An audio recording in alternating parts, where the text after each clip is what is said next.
Hola, ¿cómo estás? Buenas noches, bienvenidos al Tren. ¿Todo bien? 20:30, estamos en vivo este lunes como siempre en la pantalla de Bravo TV y quisiera empezar el programa de hoy contándote un cuentito. Resulta que el 27 de abril del año 2003 se celebraron las primeras elecciones presidenciales después de la crisis literalmente fatal del 2001, con la que terminó de estallar el modelo neoliberal impuesto por Carlos Menem en la década del 90. ¿Sabés o te acordás quién ganó aquella elección del 2003? La ganó Carlos Menem. Segundo, salió Néstor Kirchner y como ninguno de los dos obtuvo los votos suficientes para ganar en la primera vuelta, debieron ir al balotaje. La historia que sigue es conocida.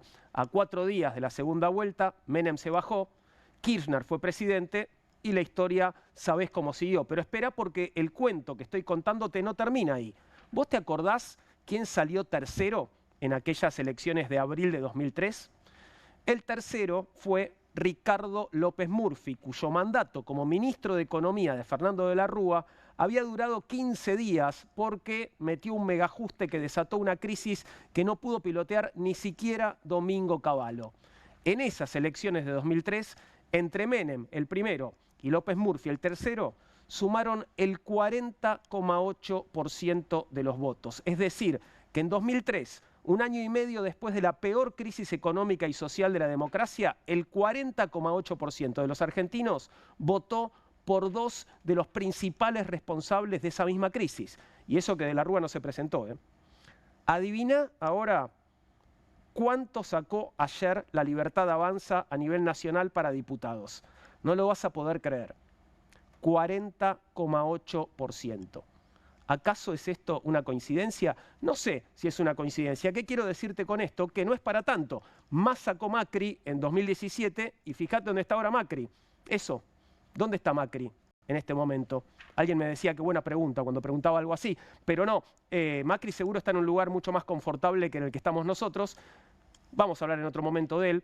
A esta altura del cuento no podemos darnos por sorprendidos de que exista un bloque duro del país que opte todo el tiempo por aquello que se proponga acabar para siempre con el populismo, el peronismo, el kirchnerismo o el ismo que se te ocurra. 40,8%. Es más, te diría que a esta altura del cuento deberíamos celebrar que este bloque duro, 40,8%, decida dar la pelea a través de las urnas y no por medio de aviones bombarderos como en el 55 o con métodos peores como en el 76.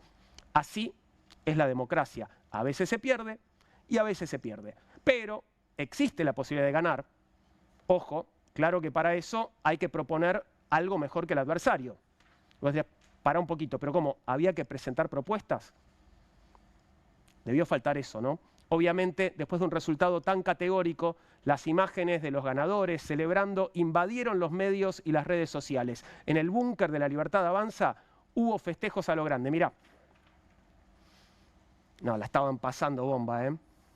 Siempre es lindo ver a la gente contenta. Los títulos argentinos en Wall Street subieron como gas de Milei en la bañera. En la bolsa de Buenos Aires las acciones subieron un 20% y los bonos en dólares hasta un 25%. Los expertos hablan de una rueda histórica.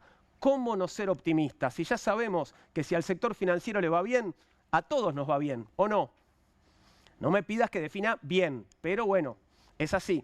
Razones para ser optimistas sobran, sobre todo si te aferrás a aquella vieja idea de que cuanto peor mejor, ¿no? El tema es que parece que siempre se puede estar un poquito peor y la parte de mejor todavía no estaría apareciendo.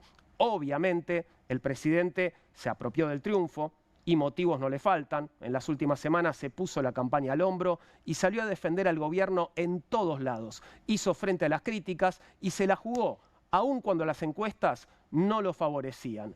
Por eso es lógico que ahora saque pecho. Mirá lo contento que está. Y era esperable, ¿no?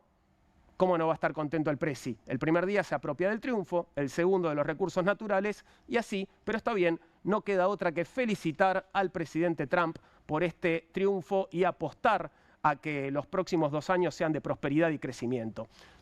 No sé vos, yo con que lleguemos al 2027 más o menos vivos me conformo. Por ahora, lo que te puedo ofrecer es que te quedes acá un ratito con nosotros. Este programa ya arrancó y como siempre te invita a subirte. Pueden venir cuantos quieran, que serán tratados bien aquí en Bienvenidos al Tren. Voy a saludar a mis compañeras esta noche. ¿Cómo estás, Poli? Poli Sabatés, ¿todo bien? ¿Cómo estás, Juan? Bueno, qué jornada movida, sí, tratando de entender bien lo que pasó ayer, que creo que fue una sorpresa para todos, incluso para el propio gobierno, así que bueno, así tratando de mirar o de pensar cuáles son las claves que hay que ver para entender este fenómeno que es la Libertad Avanza en la Argentina. Vamos a ver si a las 10 de la noche entendemos un poquito más que ahora. Vamos a ver, ¿nos vas a ayudar, Valen? Valentina Castro, ¿cómo estamos? Los voy a ayudar, el mercado nos va a ayudar, a veces nos ayuda, a veces nos salva el Estado, está muy confusa la cuestión. El Frente Financiero tuvo grandes movimientos en el día de hoy, pareció que de alguna forma salieron a festejar, como si los mercados salieran a militar y a conseguir votos. Así que vamos a estar haciendo un repaso de cuáles fueron los principales movimientos en la jornada de hoy, lo vamos a seguir muy de cerca, pero un mercado que tampoco se la venía a venir, entonces. Esto fue una sorpresa, parece que para todos, ¿no? Para algunos habrá sido una sorpresa muy positiva, para otros muy negativa, pero sorprendente en todos los casos, ¿no? Y ya podemos entrar en el resumen de las noticias de hoy, ¿no? Sí, claro. En un ratito, si te parece, analizamos bien cómo quedó el Congreso y, bueno, obviamente era una elección legislativa que es lo más importante. Tenemos un invitado que va a venir a mostrarnos el mapita, quiénes se fueron, quiénes se quedaron y cómo queda todo para ahora. Por eso, se lo dejamos a los profesionales, a los expertos de eso. Yo te cuento algunas cosas que tienen que ver con el día después. Se habló mucho el día después que iba a pasar el 27. Bueno, el 27 llegó, es hoy, y una de las grandes incógnitas era qué iba a pasar con el gabinete, porque ya recordemos que la semana pasada había habido 2 renuncias. Nosotras estuvimos acá el día que renunció Huerta en el canciller y al otro día renunció también Mariano Cunio Libarona, o dijo que iba a presentar su renuncia al Ministerio de Justicia. Hoy la gran incógnita es ¿qué va a pasar con el gabinete? Bueno, Milei habló, ahí estamos viendo una foto de lo que es el gabinete actual, ahora vamos a repasar bien quién es quién y quiénes podrían salir y quiénes podrían entrar, pero Milei dijo hoy, en realidad lo dijo ayer a la noche en una primera entrevista después de la gran victoria de la Libertad Avanza y hoy lo volvió a repetir, dijo yo soy bilardista, no lo dijo en estas palabras, sí dijo soy bilardista, esto lo agrego yo, equipo que gana no se toca, y dijo voy a hacer los cambios pero me voy a tomar mi tiempo, hasta el 10 de diciembre tengo tiempo para hacer los movimientos. Creo que esto es la contundencia del resultado, ¿no? Lo que le da este aire al presidente para manejar él sus tiempos, algo que con un resultado adverso o más apretado seguramente no iba a poder hacer. Seguramente viste que él venía anunciando, domingo a la noche estoy armando el nuevo gabinete. Bueno. Ahora es, bueno, espera. Vamos a ver cuándo lo haga. Totalmente. Ahora de ganador lo puede hacer cuando quiera. Obviamente si la derrota hubiera sido muy grande, iba a la propia sociedad a pedirle, bueno, cambiar el gabinete. Tenemos una placa, me parece, con los ministros, las ministras, los secretarios, ahí lo estamos viendo. Bueno, estos son los actuales. Vamos a ver, te voy a ir contando cuáles podrían ser los principales cambios. Jefe de gabinete, Guillermo Francos, uno de los que suena para abandonar el cargo. Pero menos que el viernes pasado. Pero menos que el viernes, eso te iba a decir, porque hoy Milei no es que ya lo dio por salido, sino que dijo, vamos a ver cuál es la suerte de Guillermo Francos. De hecho, fue el primer funcionario, digo, después de aquella aparición de Karina Milei junto con Martín Menem, el primer funcionario que sale a dar la cara en el centro de cómputo fue Guillermo Francos. Totalmente, es verdad, el que mostró ese mapa que no se podía mostrar, que al final lo mostraron nacionalizado, bueno, él salió a mostrar los resultados. Ministro del Interior, Lisandro Catalán, también, esto no me lo vas a creer, también sonaba para salir, pero vos vas a decir, pero entró hace 2 meses. Bueno, sí. Y es pollo de Francos, además, ¿no? Exacto, la Argentina es así. Seguimos, ministro de Economía, Luis Caputo, también. Hay muchísimas versiones. Pareciera haber quedado ratificado cuando en el puesto más abajo pusieron a un hombre suyo, Pablo Quirno, en el Ministerio de Relaciones Exteriores, después de la salida de Huertin, pero también es una incógnita. Los dos que siguen, sí, obviamente se van, Patricia Bullrich y Luis Petri, digo obviamente porque tuvieron victorias contundentes en sus distritos. Tremendo los dos, ¿no? Más de 50 puntos. Bueno, Patricia Bullrich 50%, Luis Petri más de 50, 53 en Mendoza, grandes victorias de ellos a nivel legislativo y se van al Congreso. Ministra de Capital Humano, Sandra Petovelo, que ayer Milei en los agradecimientos dijo, una ministra siempre en defensa de los más indefensos, bueno, también aparentemente ratificada, lo mismo que el ministro de Salud, Mario Lugones, que por ahora no estaría de salida. Acá con Sturzenegger no sé qué decirte porque el Ministerio de Desregulación se supone que en algún momento va a dejar de existir como tal porque va a terminar con su misión. Claro, O sea, ya va a estar todo desregulado, no va a quedar ninguna regulación por desregularse en algún momento. Parece un chiste, pero es así. O sea, Sí, ellos pretenden mostrar o presentar en el Congreso la Ley Bases 2 y la Ley Hojarasca 2, que tienen que ver con la tarea directa de Federico Sturzenegger, y ahí se le buscaría otro lugar. Todavía por ahora quedaría ahí. Y acá, mira, dice secretario de Justicia Sebastián Amerio. Acá yo decía recién Cuño Libarón es el ministro que renunciaba a partir de esta semana. Acá lo ponemos en una incógnita porque Amerio es uno de los que suena, ya es el viceministro de Justicia. Y Podría ser ascendido. Sí, es un hombre de Santiago Caputo, ya técnicamente es el que tomaba las decisiones del ministerio hace varios meses, pero bueno, suena fuerte, por eso lo pusimos ahí. Torrondel, secretario de Educación. Bausili también ayer muy felicitado por el presidente Javier Milei en el Banco Central, y el vocero Manuel Adorni, que sí le están buscando reemplazo porque, bueno, también va a asumir como legislador. ¿Va a ser legislador porteño? ¿Realmente va a ir a la legislatura porteña Manuel Adorni? Sí, se supone que sí. También una buena elección en mayo pasado, no tan buena como la de Patricia Bullrich, pero sí, se estima que va a ir. Así que va a haber cambios en el gabinete, no hoy, no ni inmediatamente, ni mañana como se preveía, sino que tiene un poco más de margen y un poco más de aire el gobierno. Algunos cambios va a haber, y lo que dijo Milei muy importante, que también va a tono con la línea o el tono con el que habló ayer su discurso, un poco más dialoguista, un poco más calmado. Lo que dijo es: voy a poner al nuevo gabinete, a los nuevos ministerios en función de las alianzas que tenga que hacer. Claro. Voy a ver cómo queda el nuevo Congreso, que en un ratito, como decíamos, lo vamos a ver, y en función de eso voy a ir colocando los nuevos cargos. O sea, primero las negociaciones y después los cambios, ¿no? Exactamente. Llamativo, porque no es que Milei repartió cargos a los distintos espacios políticos, tampoco es que al PRO le dio muchísimo, pero bueno, hicieron una alianza, así que vamos a ver cómo se da eso. Pero bueno, no son los cambios hoy, que es lo que se veía. No lo necesita, no necesita hacerlo hoy. ¿Y el necesita. mundo, cómo recibió el mundo lo que pasó ayer en Argentina? Bueno, había mucha expectativa, fue una elección muy comentada, en todos los países se habló de la elección de Milei, de la gran elección de Milei. Reitero esto porque la verdad es que el presidente se cargó la elección al hombro y la ganó. Vimos, bueno, vos contabas un poquito el videíto de Trump o las declaraciones de Trump. Si te parece lo vemos para arrancar, por porque favor. obviamente es la declaración más resonante del ámbito internacional. Esto decía el presidente de los Estados Unidos. When in Argentina, I want to congratulate the victor, and he was a big victor, and he had a lot of help from us. He had a lot of help. I gave him an endorsement, a very strong endorsement, and it was really unexpected to have a victory of that. Some people thought it would be hard to win, and not only did he won by a lot. So Argentina, that was a great thing, and I give Scott and I give Jameis and everybody, Marco, a lot of credit for that, because you know we are sticking with a lot of the countries in South America. We're focused very much on South America, and we're getting a real strong handle on South America in a lot of ways, including the fact that we don't want their drugs. We don't want drugs coming into our country, because that was a big win in Argentina. Siempre que hace declaraciones sobre Argentina está ahí en la puertita del avión, ¿no? Como viste que la otra vez también, cuando le explicaba a la chica que estamos muertos nosotros, que estamos peleando por nuestra vida, estaba en la misma situación. Sí, y se lo saca un poco de encima, parece, como bueno. Sí. Bueno, pero ahí claramente se adjudica la victoria de Milei. Y bueno. Sí, bueno, obviamente fue una ayuda. Hay una duda de cuánto impulsó, cuánto ayudó.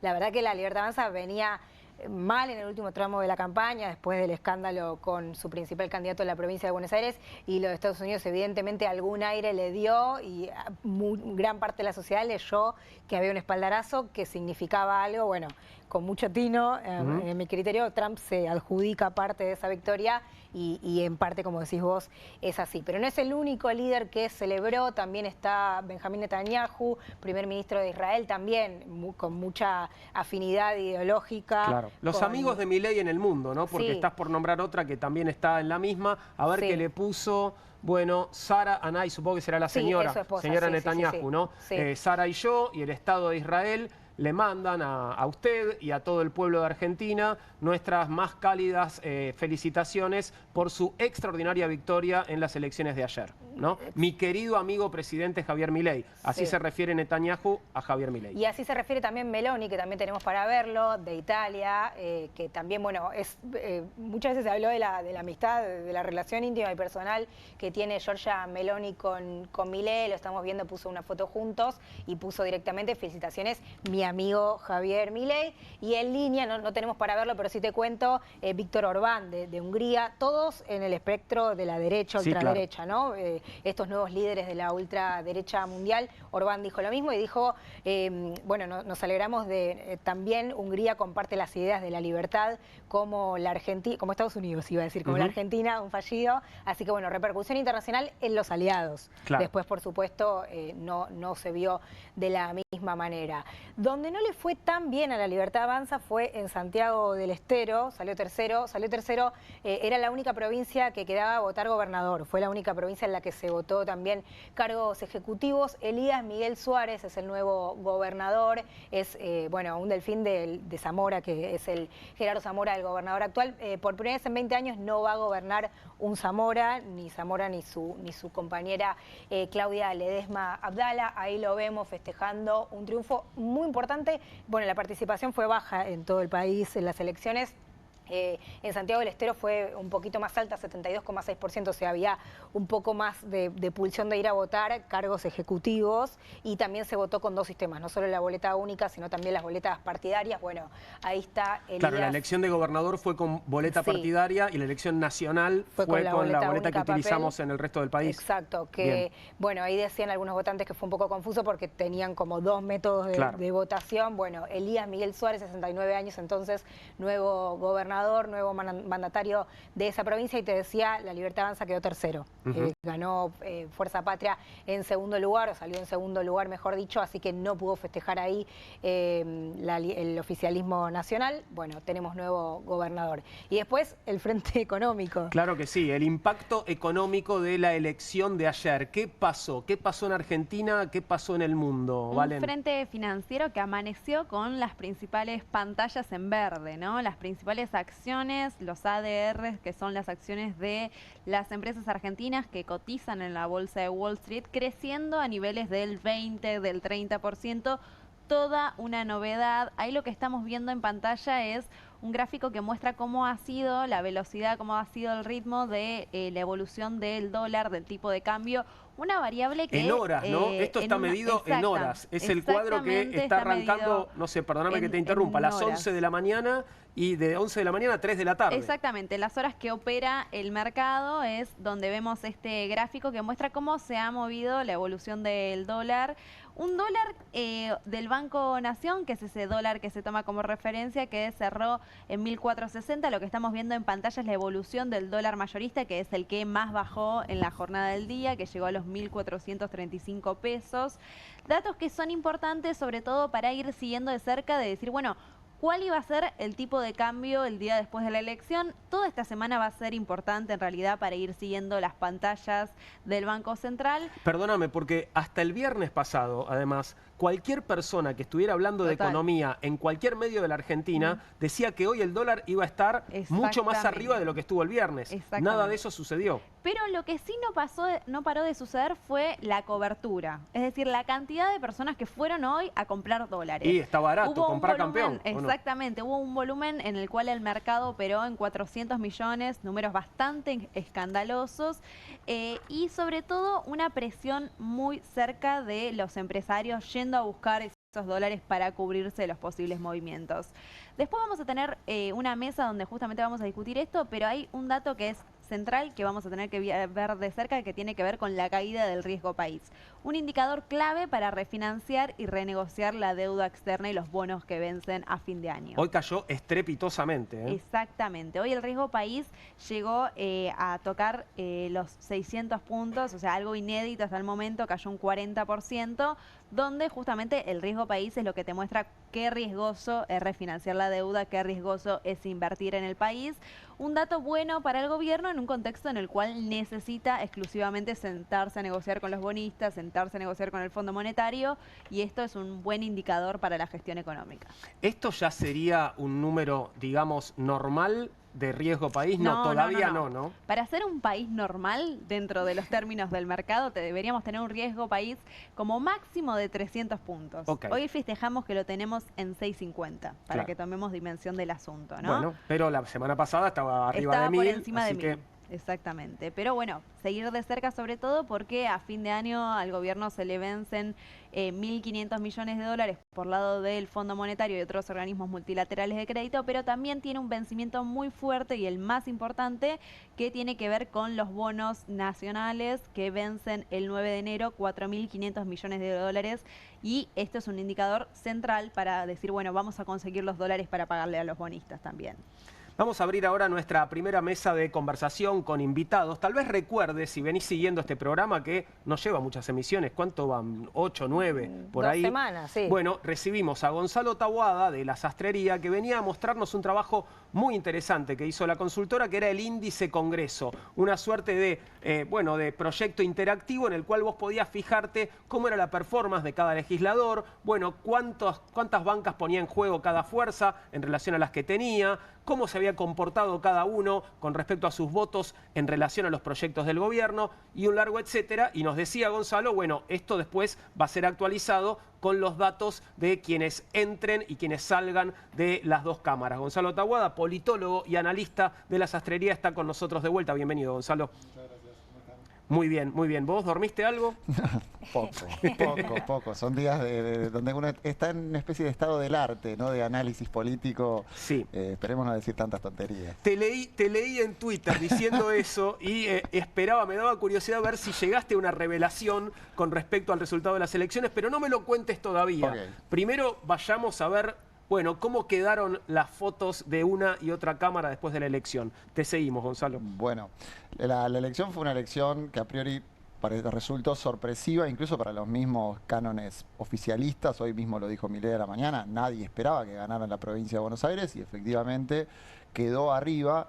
Es cierto, Juan, que hay 8 provincias donde todavía va a haber que esperar al resultado del escrutinio definitivo, ¿no? Porque quedó muy parejo, en empates técnicos en algunos casos, y 8 de esas, dentro de esas 8 provincias tenés 3 que definen diputados. Quien quede arriba se queda con un diputado más, y 2 de esas son PBA, Santa Cruz y La Pampa, y en Chaco y Río Negro que definen senadores. También quedó muy finito, entonces hay que esperar al escrutinio definitivo para tener un poco la foto final. Claro, el número fino todavía no está, pero claramente, bueno, ganó muchísimos diputados y senadores La Libertad Avanza, eso es así. Es así, nosotros en La Sastrería habíamos hecho 3 proyecciones o 3 escenarios de proyección, uno donde ganaba el oficialismo, un empate y una derrota, el escenario de victoria del oficialismo habíamos planteado 39-33, y un Provincias Unidas en 10 puntos, terminó siendo, nos quedamos cortos. Se quedaron cortos con respecto a La Libertad Avanza. Exactamente. Bueno, pero la proporción está más o menos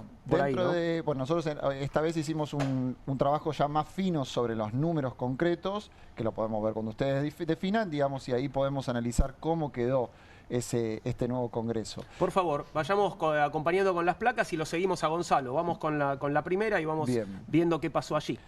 Para arrancar, tenemos lo que es diputados, ¿no? En lo que es diputados quedaron mucho más polarizados, mucho más robustos los 2 espacios del oficialismo y de la oposición, y en el medio este grupo de árbitros quedó mucho más chiquito, se adelgazó la calle intermedia, ¿no?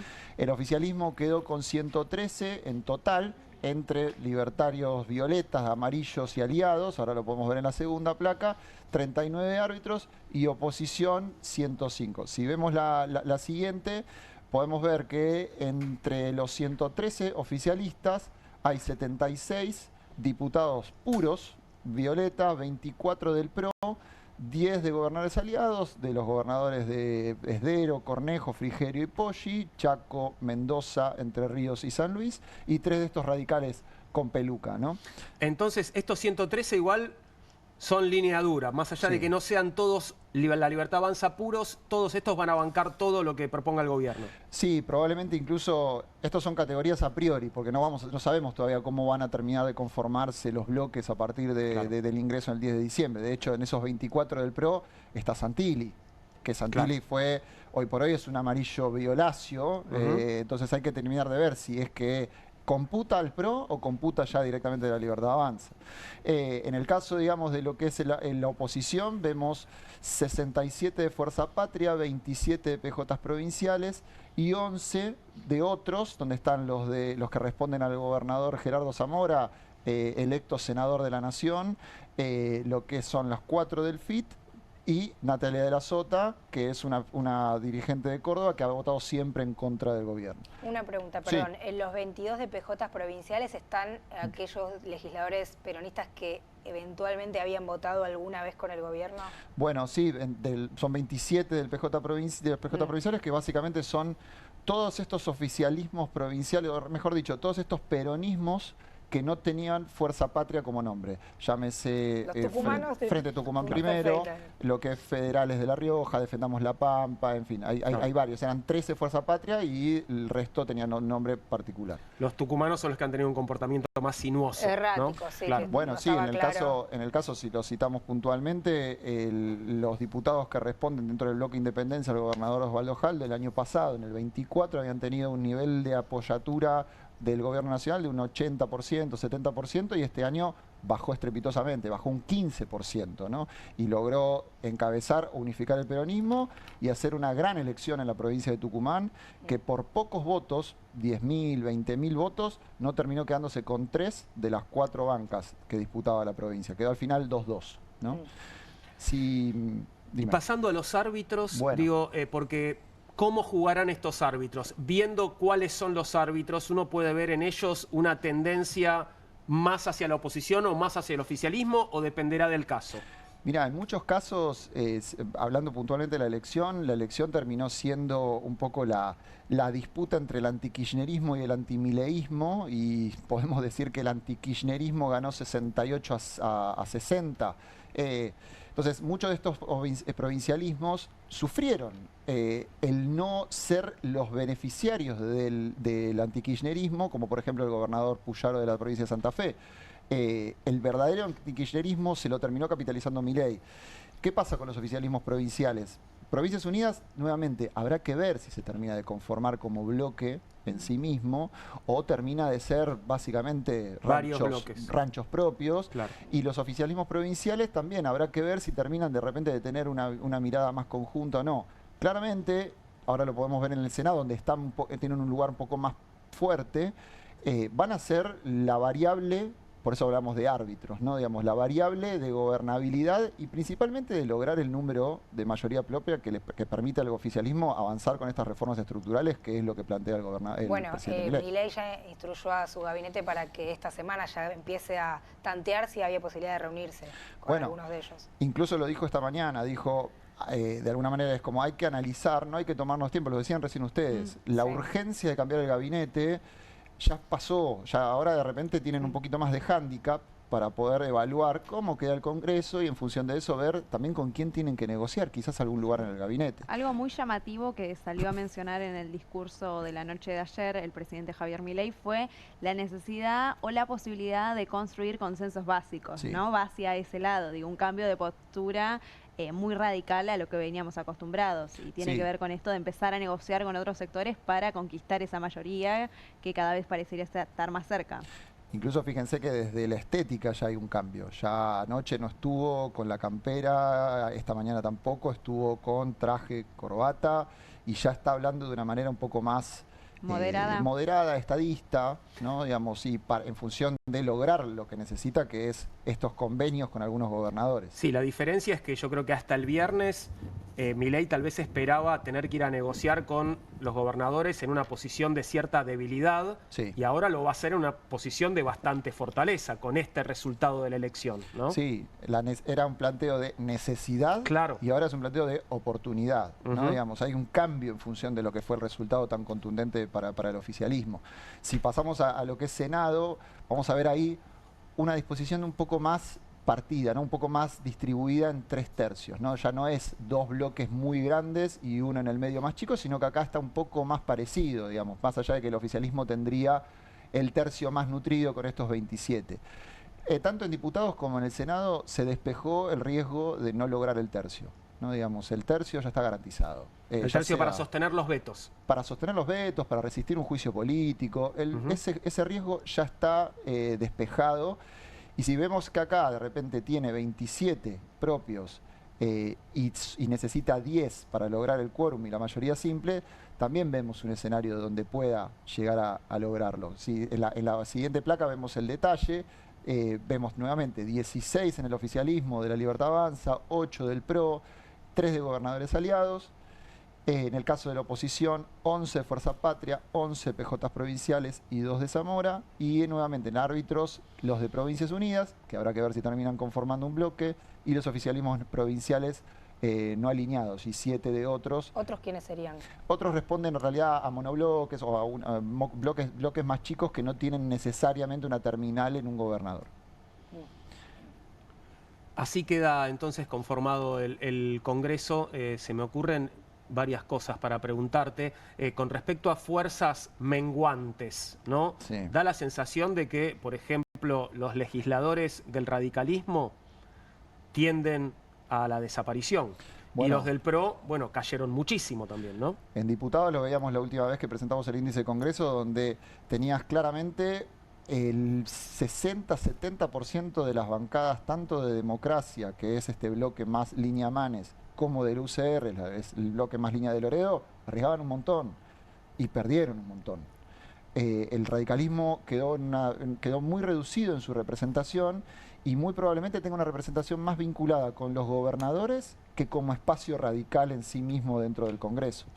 En el caso de lo que es el Senado también, nuevamente, los 3 senadores que responden al oficialismo, que responderían al oficialismo, responden a Cornejo, responden a Esdero, no responden a una línea del partido de manera orgánica. Claro. Eso permite de alguna manera entender que muy probablemente estos diputados y senadores radicales responden a intereses provinciales y no a un interés partidario. Yo no sé ustedes, perdón, Poli, Sí. pero digo, me parece que hay una gran pregunta con respecto a qué pasó en la elección de ayer, que es, no sé, para mí la gran pregunta es qué pasó en la provincia de Buenos Aires. Sí.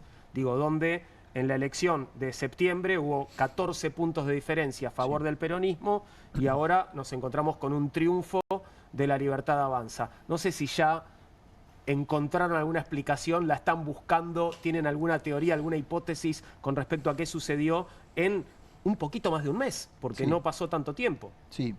Bueno, a ver, ahí hay una cuestión ligada, por ejemplo, a lo que es la cantidad de votantes, ¿no? Digamos, de cada uno de estos frentes. Subió la participación respecto a la de septiembre, pero es una participación más baja de la anterior nacional, que fue la de octubre del 23, o sea, hace 2 años. Pero si vemos, por ejemplo, que la cantidad que sumaron en conjunto, Juntos por el Cambio con la Libertad Avanza, en 2021 fueron 4.2 millones. En 2023 fueron 5 millones y ahora fueron 3.6. Vemos que Siempre tiene, hablas de la provincia de Buenos Aires. provincia de Buenos Aires, vemos que tiene todavía mucho más por crecer. No es que de repente están en el techo. La Libertad Avanza en la provincia de Buenos Aires. Por el lado contrario, el PJ en 2023 tuvo 4.3, en septiembre de este año tuvo 3.8 De millones, de hablamos. millones y este año y en octubre de ayer tuvo 3.5. Vemos que el peronismo en la provincia de Buenos Aires viene bajando en cantidad de electores, mientras que la Libertad Avanza o el espacio anti-kirchnerista no está en su techo, lo cual de alguna manera, aunque suene inicialmente llamativo y sorpresivo, lo fue, ganar en provincia de Buenos Aires, podría haber ganado con más diferencia. Bueno, Santilli ya se lanzó a gobernador y hoy desde el PRO y un poquito de la Libertad Avanza también lo candidateaban ya Sí. directamente para el 27, Sí. porque considera que tiene que tiene tiene mucho margen. más crecimiento en la provincia. Sin Ahora, qué duda. rápido cambia la historia No, también para sí, un personaje sí. como Santilli, ¿no? Que digamos que ni siquiera estaba en la foto de los candidatos antes de que estallara el escándalo de Spert. Bueno, era insultado por el presidente Milei hace un par de años y ahora de repente fundido en un abrazo y es el candidato a gobernador para el 2027. Es increíble. Juan, hay que entender una cuestión. Este año, a partir de julio, más o menos, empieza a instalarse el antimileísmo, ¿no? Digamos, empieza a ser una figura el antimileísmo. Llegamos a la elección del 7 de septiembre con el antimileísmo en boga, con la caída de apoyos en el Congreso, muy notoria a partir de las alianzas provinciales que no terminan de incluir a todos los gobernadores. Pero el 7 de septiembre es lo que termina de cambiar el año electoral. El 7 de septiembre es un catalizador absoluto, donde el antikirchnerismo, que estaba quizás no tan vital, a partir del 7 de septiembre se activa.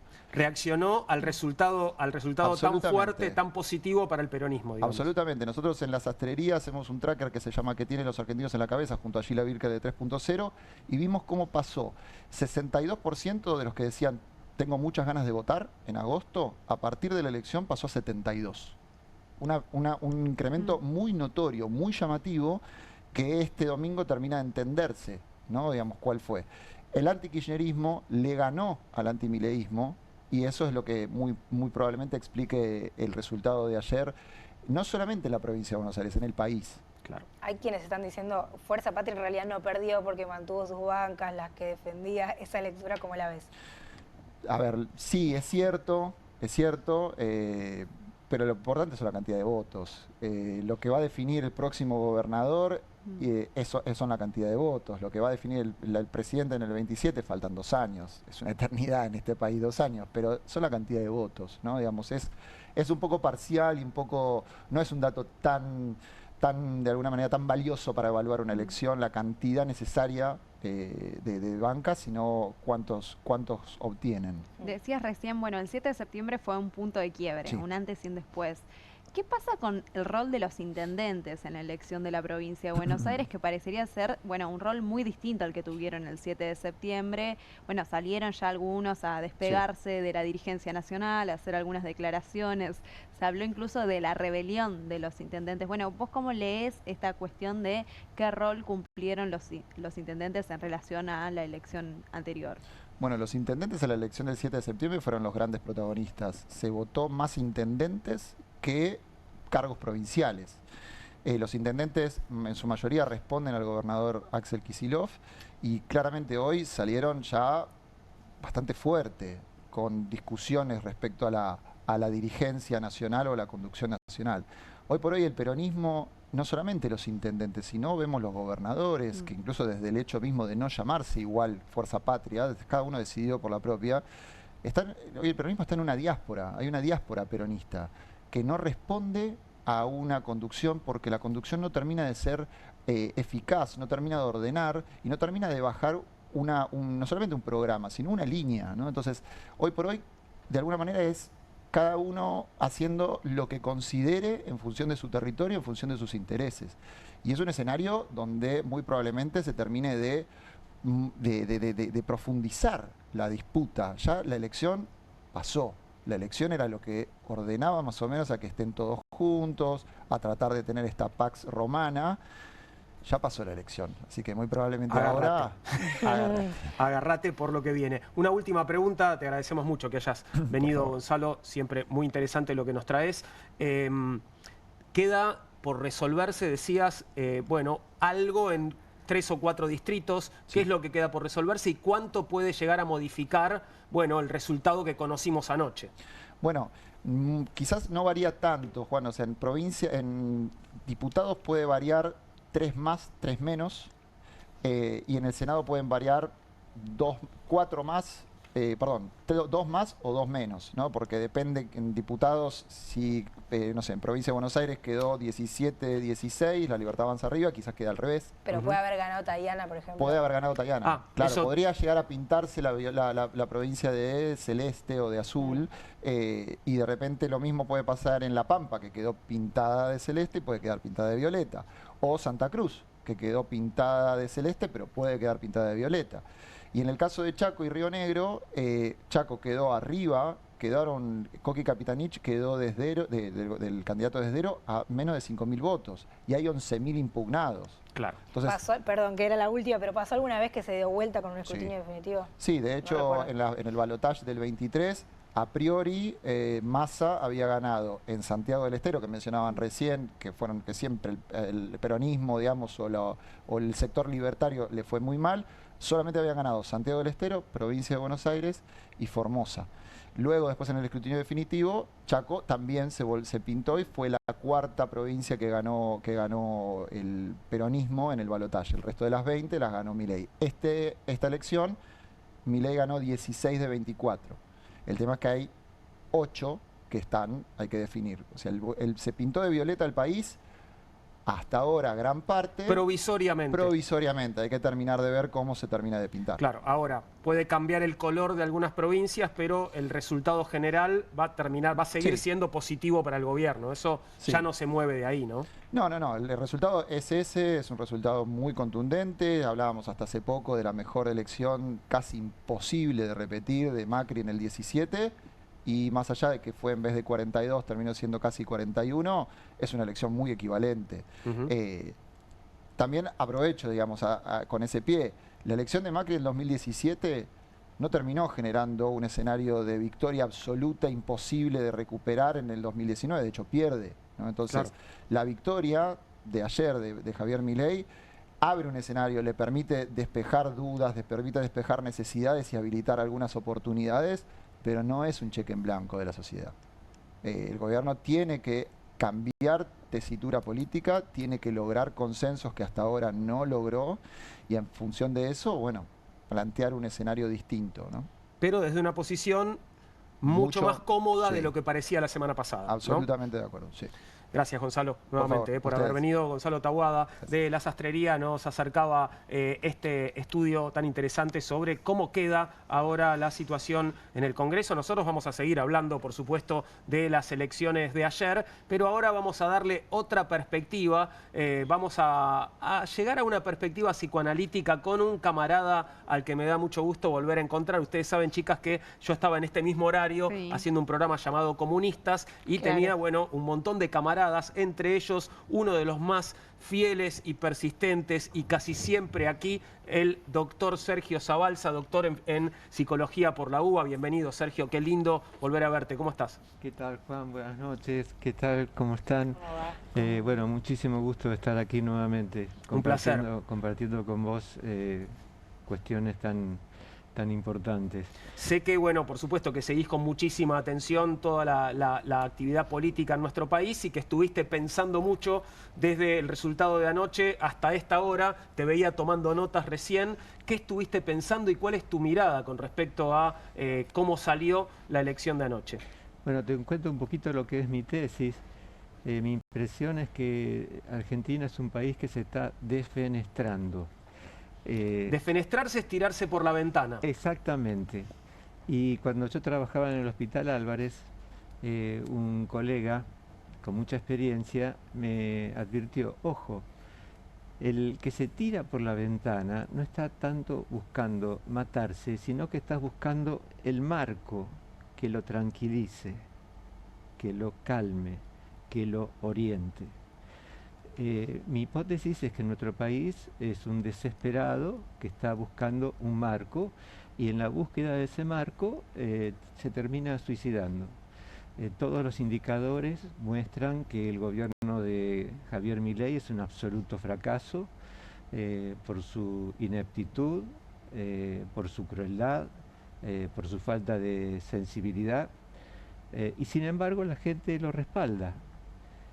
Pero además el 7 de septiembre tenemos el dato de que en la provincia de Buenos Aires, que es el sector, el distrito de 40% de los electores, le había dado el triunfo a Fuerza Patria por una diferencia de 14 puntos. Entonces, lo que se muestra es un país, un electorado sin rumbo, que está buscando algo que lo oriente, que precisamente como una persona que no sabe dónde dirigirse, que tiene mucho miedo y que entonces hace cosas totalmente insensatas. Muchos críticos han hablado del voto miedo. Acuerdo, exactamente, hay un voto de miedo, pero yo agregaría, y esto sí ya entra de... Perdón, ahí te detengo un segundo para ponerle un poco de contenido al voto miedo. La idea del miedo el miedo al descalabro, el miedo a la corrida cambiaria, a ese miedo te referís, el miedo que pudo haber obrado ayer. Gracias por la pregunta. Ese sería el miedo desde el sentido común. Que suba el dólar, claro, la inflación y todo esto, perfecto. Desde el punto de vista psicoanalítico hay otra cuestión, es el miedo al que tiene poder, es el miedo al que muestra brillo, es el miedo al abusador que le dice a la víctima, mira, si vos contás lo que hacemos, mucha gente va a sufrir, no digas nada, y nosotros seguimos siendo amigos haciendo lo que ya sabés. Ese es el abusador. Esto es lo que le corresponde al amo del mundo, que hoy es Trump, que se llama el King, el rey, y el abusador siempre actúa extorsionando.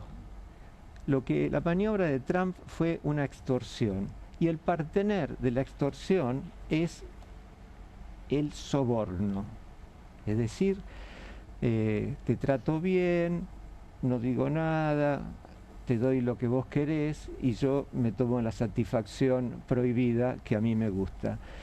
Esto es lo que ha hecho Milei entregando la Argentina a Trump.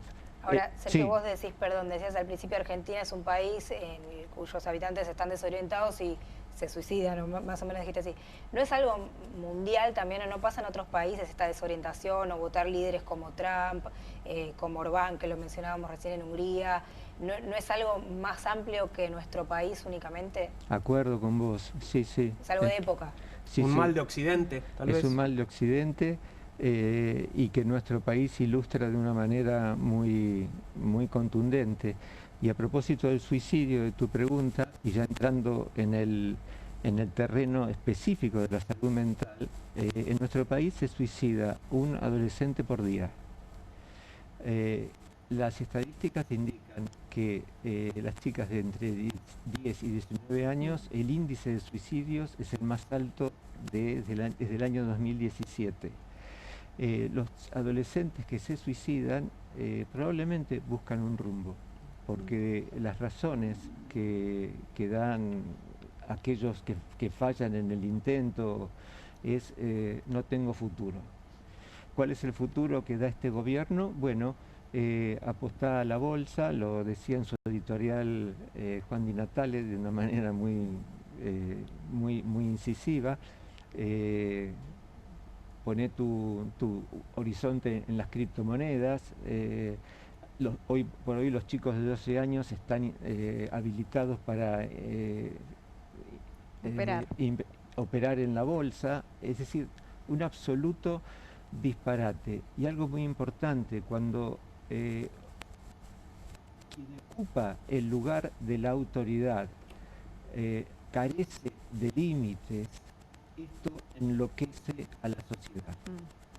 Esto enloquece a la sociedad. Perdón, se habló mucho del concepto de polarización política, ¿no? De esta polarización social, que estás de un lado de la grieta o estás del otro lado de la grieta y en el medio no hay nada, ¿no? Y esa anomia social que sienten los del medio. ¿Vos creés que hay una creciente polarización social que trasciende y se transforma efectivamente en esta polarización política? ¿Crees que cada vez nos enamoramos más de la grieta, si se quiere decir? Creo que ese es el objetivo del discurso de la ultraderecha, provocar grietas. Vos acabás de decir una palabra importantísima que es anomia. La anomia es la degradación o la ausencia de leyes. Javier Milei es la encarnación de la anomia. No respeta nada, no carece de límites y ha tenido lamentablemente mucha ayuda en esta obra insensata por parte de la denominada oposición amigable. La grieta que vos mencionás también se profundiza cuando no hay palabras, cuando el lenguaje se pauperiza. Fíjate vos que el discurso de La Libertad Avanza es todo fundamentalismo.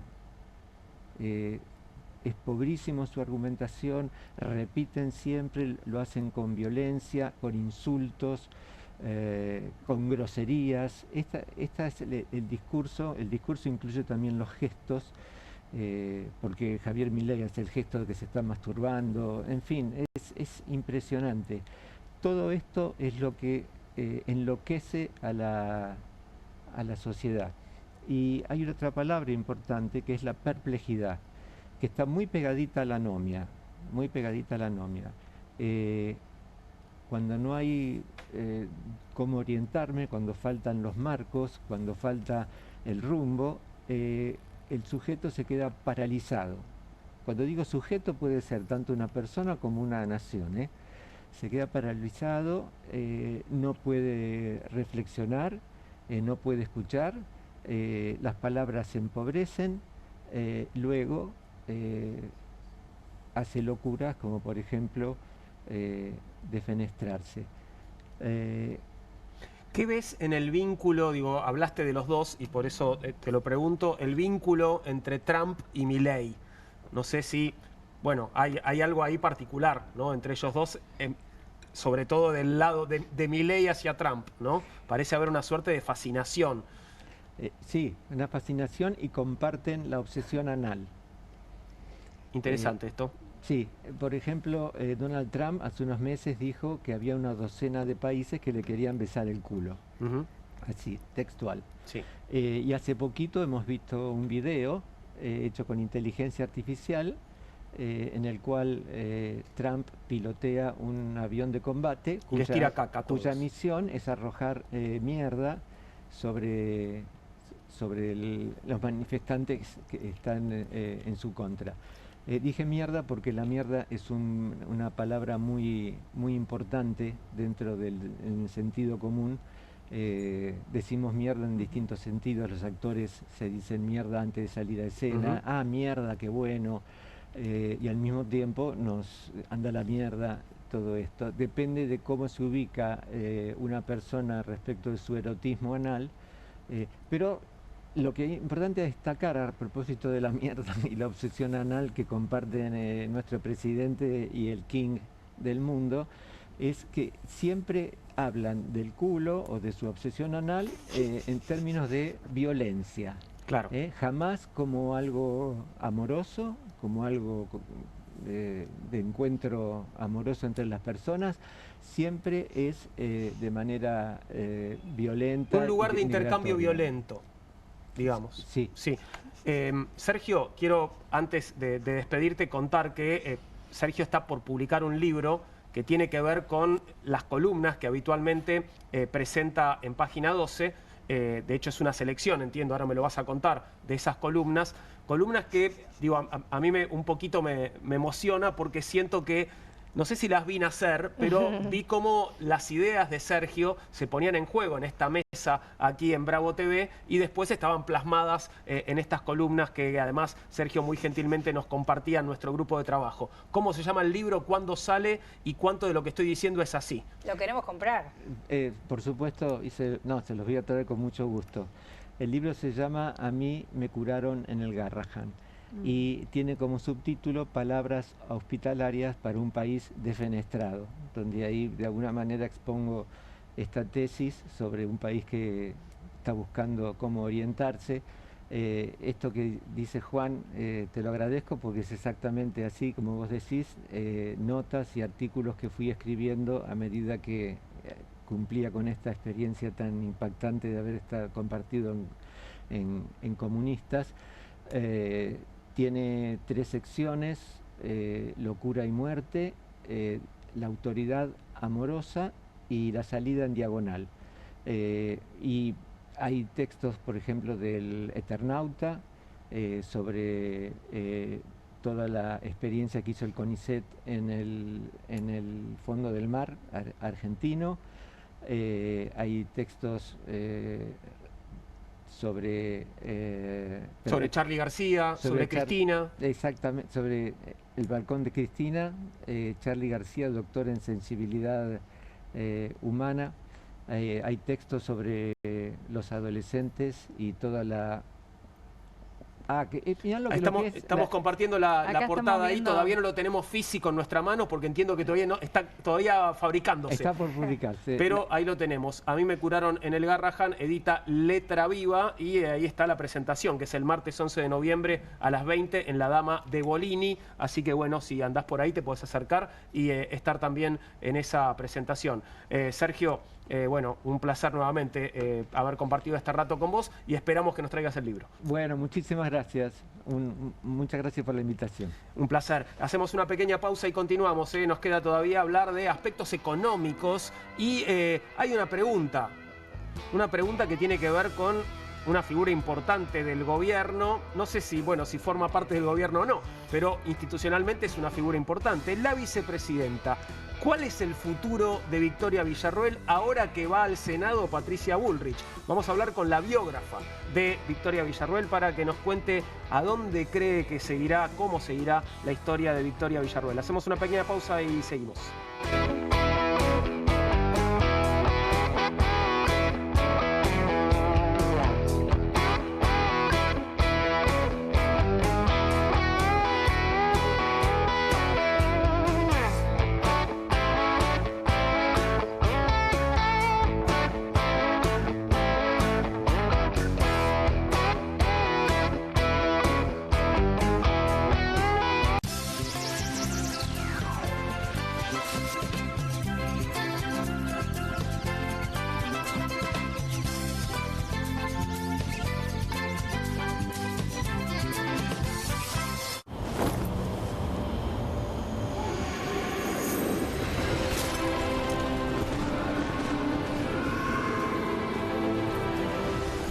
Betano, divertite a otro nivel con el bono de bienvenida.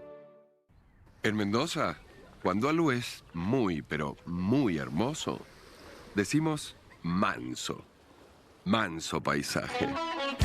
Mendoza. Manso destino. Espero que te guste. Cociné un pollo con papas, acariciado por una cocción a gas envolvente y uniforme, para luego ser realzado con un suave calor preciso. Ah, ¿lo hiciste al horno?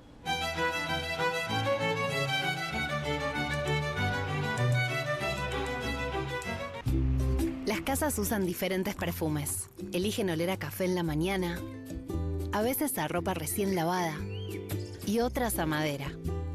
Pero cuando quieren oler a limpio, eligen Prosenex. Sentí el perfume de la limpieza. Prosenex, limpieza que se siente. Eternity, fábrica de pizza. El horno pizzero de granito que prepara las pizzas más ricas del mundo sobre piedra verdadera. Simplemente encendelo y listo. Hace pizzas buenísimas, con doble mozzarella, horneadas a la piedra en minutos. El secreto reside en su zona dual de calor controlado que rápidamente calienta la placa de piedra cerámica hasta 400 grados mientras derrite el queso y hace una masa crocante. Así podrás hacer pizza a la piedra como los profesionales en solo minutos. Agrega tus ingredientes favoritos a cualquier masa de pizza y tendrás tu pizza gourmet con Eternity Fábrica de Pizza. Podés crear tus pizzas favoritas en familia y hasta podrás ver cómo crecen a través del visor. De masa fina o de molde, tus pizzas saldrán como te gusten y en minutos. Este horno de piedra prepara incluso pizzas congeladas en mucho menos tiempo. También podrás hacer una pizza dulce increíble. Además, no gastarás gas, leña ni carbón. Eternity Fábrica de Pizza es eléctrico. Enchufalo y llévalo con vos. Tendrás tu propio horno Eternity Fábrica de Pizza por un precio promocional. Además, el pack incluye palas profesionales genial para tus pizzas. Para que hagas la mejor pizza a la piedra del mundo y de un modo increíblemente rápido. Escanea el QR, ingresa a nuestra página web o llama al teléfono en pantalla. No demores más. Descubrí los productos más novedosos y exclusivos en tvcompras.com. No pierdas tiempo. Aprovecha esta oferta y obtén este fantástico producto de TV Compras. Llama ya.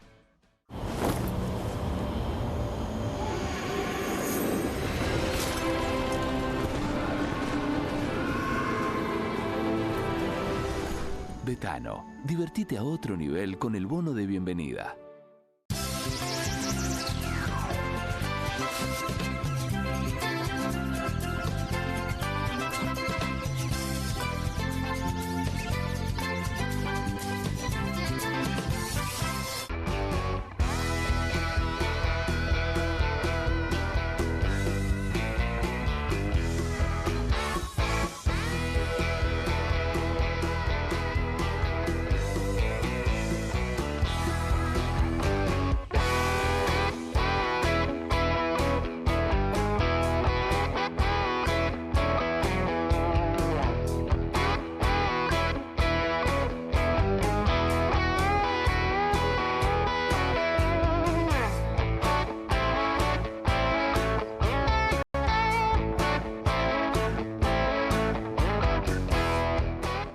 Aquí estamos de vuelta, son las 21:29, estamos haciendo Bienvenidos al Tren en Bravo TV. Aprovecho este momento para mandarle un abrazo muy grande y agradecerles a todos los que nos siguen a través de nuestro canal de YouTube. Tengo que pasar por ahí a saludar y a ver qué nos están comentando. Y también, algo que no hice nunca, me parece que aprovecho este bachecito para agradecerle a todo el personal de Perfil y de Bravo TV, que la verdad que dejan la vida en cada programa y bueno, hacen un gran trabajo. Gracias amigos, gracias por el apoyo de cada noche. Ahora vamos a meternos en la economía post-elecciones. Algo nos adelantabas, Valen. Bueno, números hoy positivos para el gobierno y positivos para la Argentina, podríamos decir.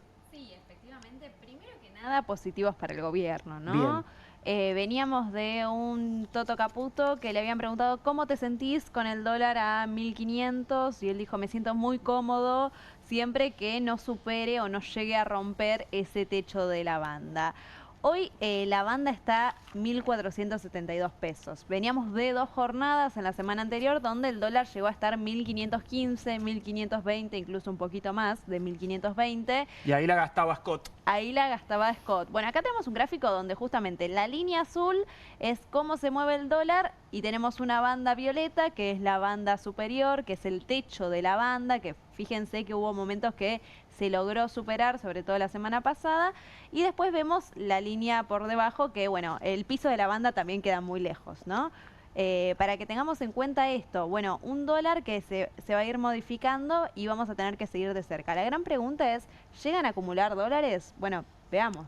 Vamos a ver qué nos dice Juan Manuel Telechea, economista y docente universitario. Lo tenemos conectado en forma remota y vamos a saludarlo. Juan Manuel, ¿cómo estás aquí desde Bienvenidos al Tren? Te damos las buenas noches. ¿Todo bien?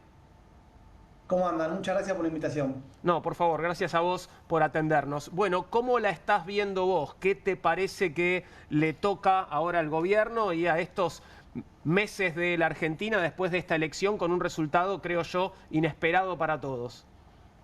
Bueno, primero que nada creo que hay que marcar que efectivamente la respuesta de lo que llamamos el mercado fue sumamente contundente, ¿no? Creo que en línea precisamente con la poca expectativa que había de un resultado tan bueno para el gobierno en la previa, y eso es lo que decimos siempre los economistas, que estaba puesto en los precios del mercado, un mercado que estaba muy asustado con las elecciones. Yo creo que como resultado de la derrota que había tenido el gobierno en la elección de la provincia de Buenos Aires, y como te decía, a partir de los resultados tan buenos del día de ayer, lo que vimos hoy fue, en términos históricos, porque realmente el aumento que tuvo las cotizaciones bursátiles de la bolsa fueron los más altos en estos últimos 30 años.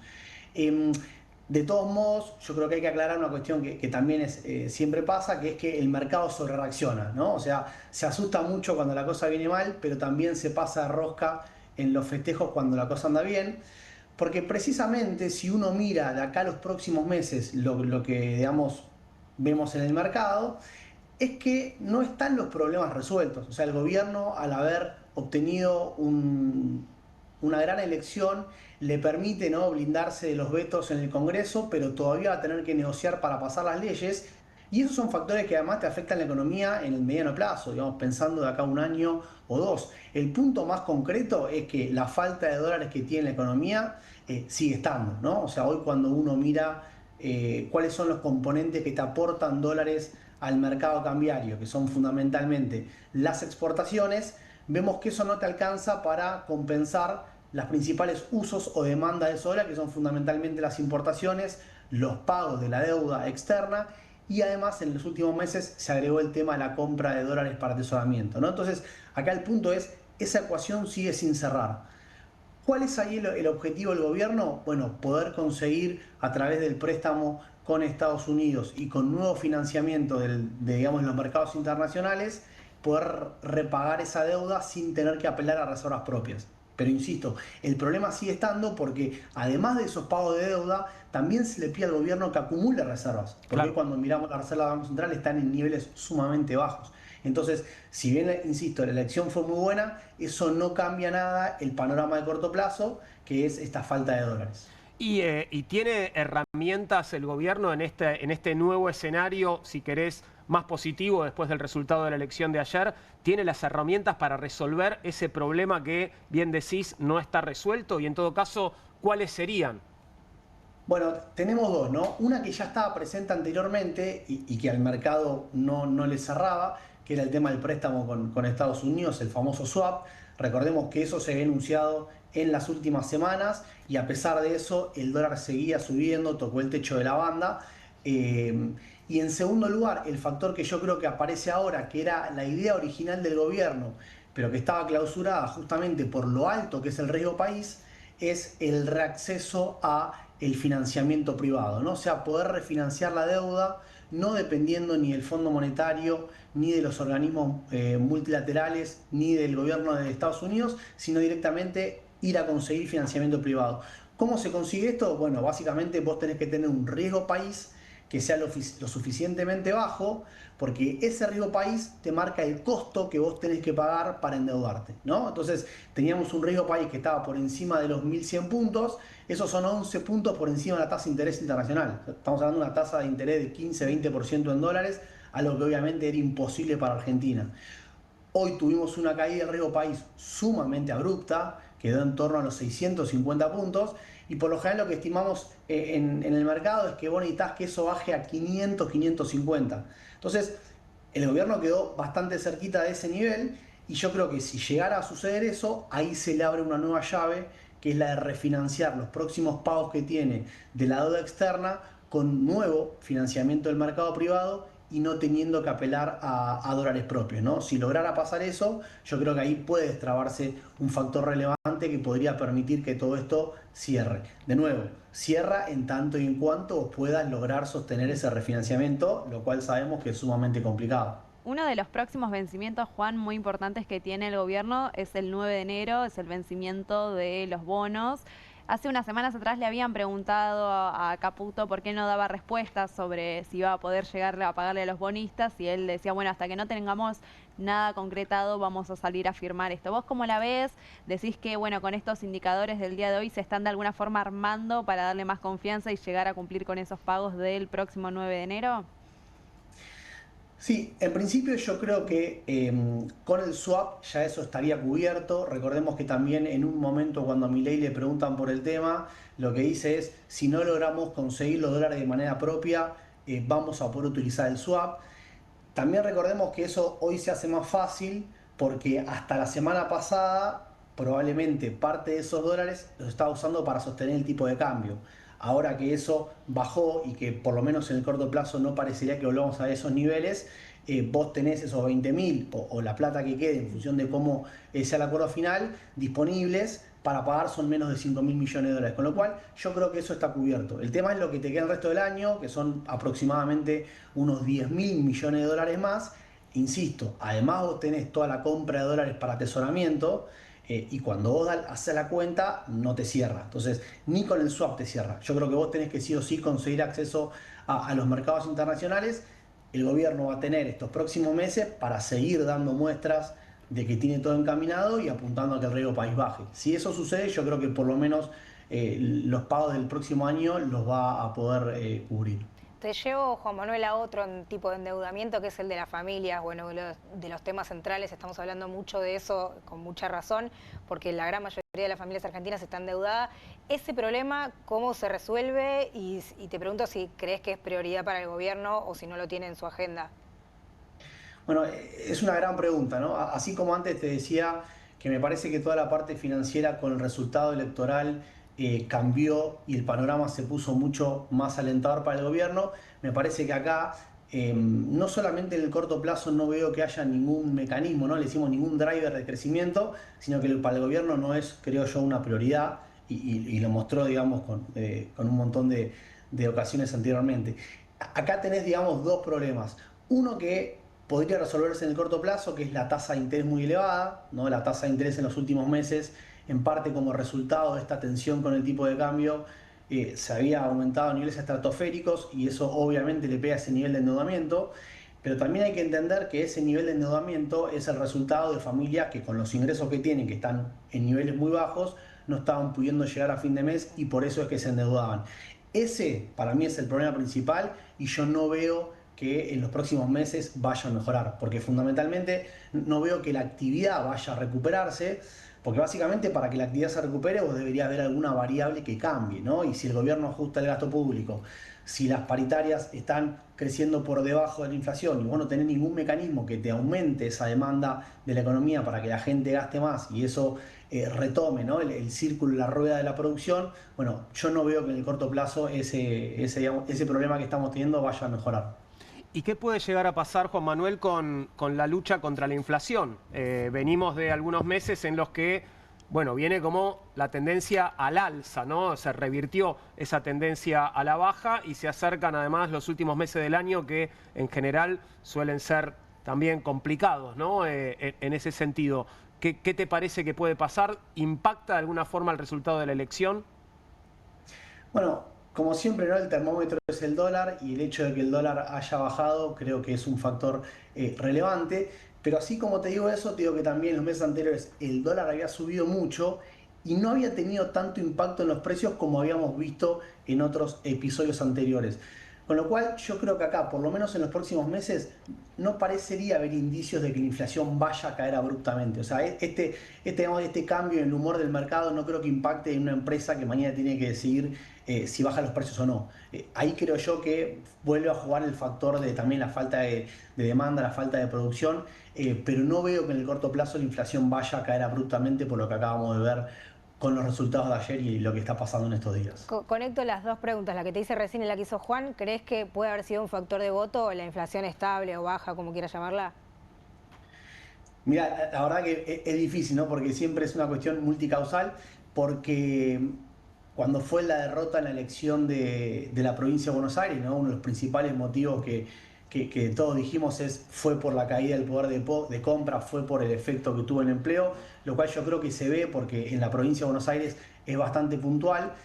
Ahora, eso lo seguiste tuviendo en este mes y medio y ahora el resultado fue bastante distinto. Yo creo que la estabilidad es algo que las personas valoran, sobre todo recordemos que veníamos de inflaciones en torno al 10-12% mensual, era un nivel que era una locura, que para cualquier familia, independientemente del nivel de ingreso que tenga, no te permite ni siquiera proyectar lo que va a pasar dentro de 2 o 3 semanas. Con lo cual yo creo que en ese caso me parece que la sociedad eso lo tenía bien en claro. Y además creo que ahí Milei se anotó un poroto porque fue su principal promesa de campaña y la inflación efectivamente bajó. O sea que creo que para la sociedad eso le dio una carta de decir, bueno, mira, yo mi principal preocupación y mi principal promesa era esa. Y yo les dije también que iba a ser complicado el tema de la actividad, el empleo y los ingresos, con lo cual creo que quizás en términos discursivos eso le permitió al gobierno, ¿no?, lograr esta segunda chance, que lo vuelvan a votar para que les muestren que en los próximos 2 años eso va a modificarse. Veremos, pero digo, ahí me parece que puede haber un elemento. Juan Manuel, muchas gracias por este rato. Te mandamos un abrazo, un placer escucharte. Por favor, gracias a ustedes. Un abrazo grande. Un abrazo, Juan Manuel Telechea. Nos daba un panorama sobre lo que puede ser esta economía postelectoral. ¿Juntará dólares? ¿Existe, digo, tiene la voluntad el gobierno de acumular reservas? Porque parece que hubiera sido una decisión política no hacerlo hasta ahora, ¿no? Sí, vos fíjate que es el gran pedido, digo, se lo pide la banca internacional, se lo pide los funcionarios del Fondo Monetario, se los pide el gobierno de Estados Unidos, dice acumular dólares ya. Y ellos no están pudiendo acumular dólares. Te decía hoy al inicio del programa, se movieron 400 millones hoy solo en la jornada para cobertura de grandes ahorristas que van a comprar dólares porque el ministro de Economía les dijo anda campeón que está barato. Bueno, está muy difícil. Hoy el gobierno está enfrentando un gran problema de liquidez. No puede acumular y es el gran problema que tiene el gobierno cuando te digo, bueno, todo el establishment financiero le está exigiendo que acumule dólares. Entran, salen, Estados Unidos va a tener que salir en algún momento del mercado porque puso muchos dólares, compró pesos como habían salido a decir. Bueno, ahora va a tener que devolver esos pesos. Va a tener que salir porque si no es, bueno, gastar y cuando uno entra en algún momento hay que retirarse de ese mecanismo, de ese carry trade, de esa bicicleta financiera. ¿Qué va a pasar cuando Estados Unidos se corra un poquito hacia la izquierda, no? ¿Qué puede pasar? Bueno, ahí va a tener que enfrentar justamente todos estos pagos y se va a ir una pantalla del Banco Central donde las reservas van a estar en negativo, ¿no? Y este swap también, digo, tampoco comernos la curva de decir, bueno, son 20.000 millones de dólares en un inicio, pero tampoco es que va a abrir el home banking y va a haber los 20.000 millones de dólares, sino que se va a ir activando por tramos. Esto quiere decir a demanda. Yo tengo que pagar un vencimiento, me giran la plata. Tengo que ir a pedirle, o sea, mírense en la situación de debilidad, ¿no? Que cada vez como que nos llegue la tarjeta de crédito y le tengamos que pedir a nuestros papás que nos paguen la tarjeta. Claro. Es un poco una lógica bastante de dominación directa por parte de Estados Unidos. Pero bueno, el dato del riesgo país viene en esta lógica de decir, bueno, necesitamos confianza para pedir que nos refinancien la deuda, ¿no? Porque hoy el gobierno efectivamente, yo te digo, bueno, tienen un problema de liquidez, quiere decir que no pueden pagar la deuda. Claro. Estaba pensando, nuestros papás si son jubilados no la van a poder pagar nuestra tarjeta. Tampoco. Exactamente. Está complicado, está complicado. Ahora, por lo que decía Juan Manuel Telechea, digamos, sale la intención del gobierno es salir a buscar nuevas fuentes de financiamiento. ¿Cuáles quedan? Digo, ahora ahora estamos en condiciones de pedirle a gente que con un riesgo país más alto tal vez no nos iba a prestar nada, ¿no? Exactamente. Lo que dicen, bueno, hay que ir al mercado de capitales. Un mercado de capitales que hasta antes de ayer teníamos cerradísimo, pero con 4 llaves y era imposible acceder. Dicen, bueno, baja el riesgo país, dan buenas señales, las pantallas empiezan a pasar de rojo a verde y esto nos podría permitir. Recordemos siempre que lo primero que hizo Caputo fue ir al prestamista de última instancia, que es el Fondo Monetario, ¿no? Hizo más bien todo al revés de lo que uno tiene que hacer en la ley del endeudamiento y la fuga de capitales, ¿no? Lo que habilita esto es un nuevo ciclo de endeudamiento, salir a pedir más guita y que cada vez esas condiciones sean peores para el futuro de la Argentina. Volvemos a la temática de las elecciones ahora para poner un poco el foco en el Senado. Un Senado que, como veíamos hace un ratito, va a tener un mapa diferente, a donde, bueno, ya el bloque oficialista va a ser suficientemente fuerte, ¿no? Se acerca al tercio, más o menos en el tercio tenés también a la oposición peronista, pero la gran pregunta que nos hacíamos tiene que ver con la titular del Senado, ahora que va Patricia Bullrich, bueno, un peso realmente pesado, ¿no? No, y además una enemiga pública, porque creo que fue hace unos meses, en julio, hoy recordaba bien, se cruzaron durísimo en redes sociales, así que bueno, la expectativa está puesta en Bullrich Villarroel. Recordemos que aparte, antes de que empezara la gestión de Milei, Villarroel tenía la expectativa de controlar el área de defensa, seguridad, bueno, áreas que quedaron bajo la órbita de Patricia Bullrich. En línea tenemos a Emilia Delfino, que es periodista política y es la autora de La Generala, el libro, la biografía de Victoria Villarroel. Vamos a saludar a Emilia y a que nos cuente un poco, bueno, a dónde está y a dónde puede llegar a ir Victoria Villarroel en estos tiempos. Hola Emilia, buenas noches, te saludamos desde Bienvenidos al Tren, ¿todo bien? Buenas noches, sí, todo bien, ¿cómo están? Muy bien, gracias por atendernos. Bueno, ¿dónde está parada Victoria Villarroel hoy?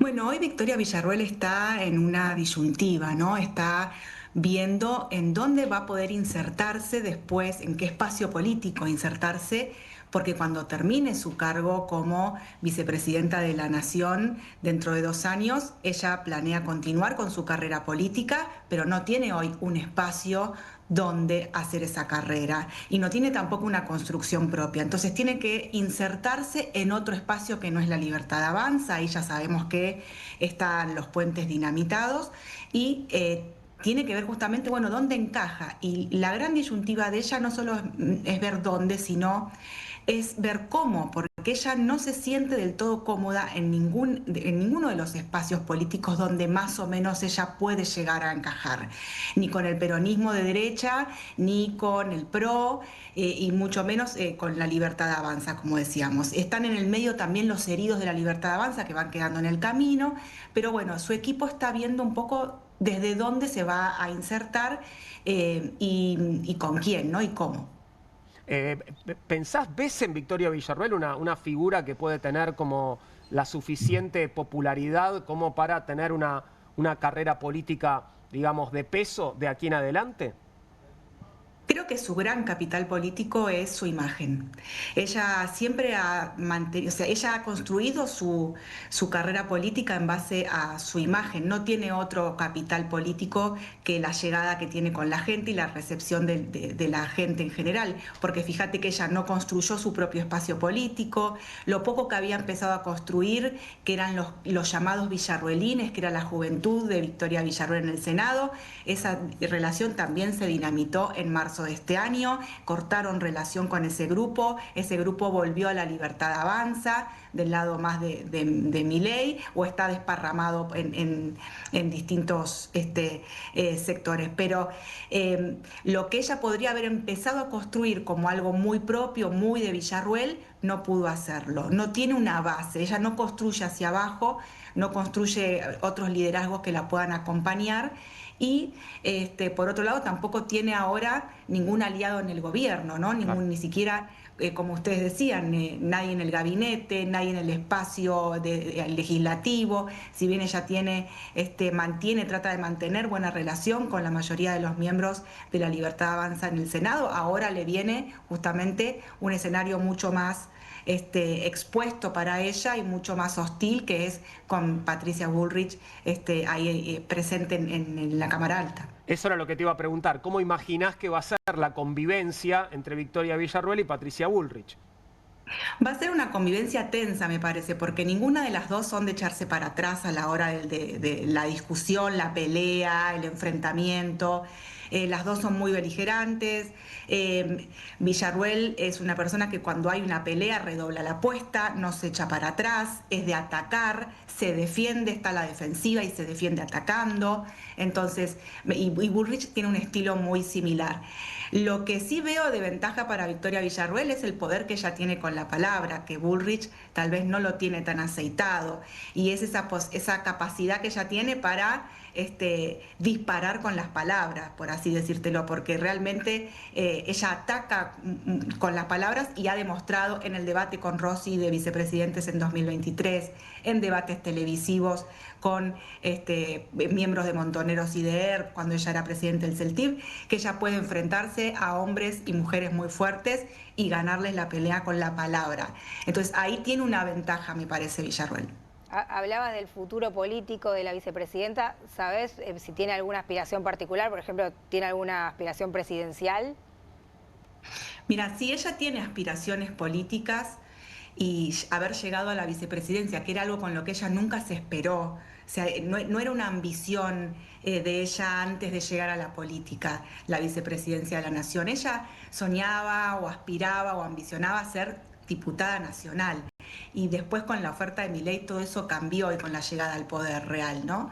Entonces hay ambiciones. Emilio Viramonte Olmos en el libro, en una entrevista para el libro me contaba, él era su mano derecha hasta mayo más o menos de este año, se pelearon, hubo diferencias en cuanto al manejo del Senado y él termina dando el portazo y se va. Pero Viramonte Olmos me decía que él le decía a Villarruel que todas las noches pensara antes de dormir, ¿para qué quiere ser presidenta? Ellos dicen presidente, ¿no? Para la mujer. Pero ¿para qué quiere ser presidenta? O sea, había una ambición clara, hay una ambición, pero hoy me parece que están apuntando a algo más de menor rango, digamos, ¿no? Si bien el capital político con el que ella se va a insertar en cualquier espacio en donde se inserte es su imagen y su caudal de votos, y lo que ella viene arrastrando como propio, en su espacio político, al menos en los últimos meses, estaban pensando en algo más austero, como por ejemplo la provincia de Buenos Aires, un lugar en la provincia de Buenos Aires. Si es ejecutivo o es legislativo, todavía creo que ni ellos lo tienen claro, ¿no? ¿Pensás que Victoria Villarruel teme por su cargo, que su cargo puede estar en riesgo en estos 2 años que quedan de la gestión de Milei? Van a ser 2 años duros para ella y también para el gobierno en cuanto a la relación que necesitan tener con ella como presidenta del Senado para la gestión, digamos, legislativa del gobierno, poder sacar leyes adelante, negociar votos, que obviamente todas esas funciones no las estaba haciendo Villarruel, no las hizo en los últimos 2 años, no se lo permitieron a pesar de que ella se ofreció para hacer ese trabajo y lo estaban haciendo miembros del gabinete. Entonces, en estos 2 años sí van a ser duros para ella, pero creo que ella está muy segura en ese cargo que tiene, porque la vicepresidencia de la Nación no es un cargo que ella al gobierno le pueda sacar. No le puede pedir que se vaya, no le puede pedir la renuncia. Entonces ella sabe que tiene asegurado estos 2 años para seguir construyendo políticamente, reforzando su imagen y sus alianzas para pensar en el futuro y para pensar en cómo sobrevivir a Milei. Emilia, muchas gracias por estos minutos. Me pregunto, bueno, antes de despedirte, ¿por quién habrá votado? ¿Habrá votado por el gobierno ayer, Victoria? No, mira, si hay algo que todavía los une a Villarruel y a Milei, creo que debe ser de las pocas cosas que los sigue uniendo, es el antikirchnerismo, ¿no? Claro. Ferviente antikirchneristas los dos. Claro. Así que tal vez la veo más cercana a los gobernadores, por así decírtelo. Bien. Muchas gracias, Emilia. Buenas noches. A ustedes, muchas gracias. Emilia Delfino, la autora de La Generala, la biografía de Victoria Villarruel. Hemos llegado al final por hoy. Poli, Valen, bueno, la seguimos mañana, si les parece. Vamos a seguir la evolución de los mercados. Vamos a ver cómo vienen los amigos mercados. Y bueno, y cómo van activándose las diversas internas que esta elección dejó. Gracias por todo. Mañana la seguimos. Ahora hacemos una pequeña pausa y enseguida estaré conversando con Pablo Caruso porque comienza QR aquí en Bravo TV.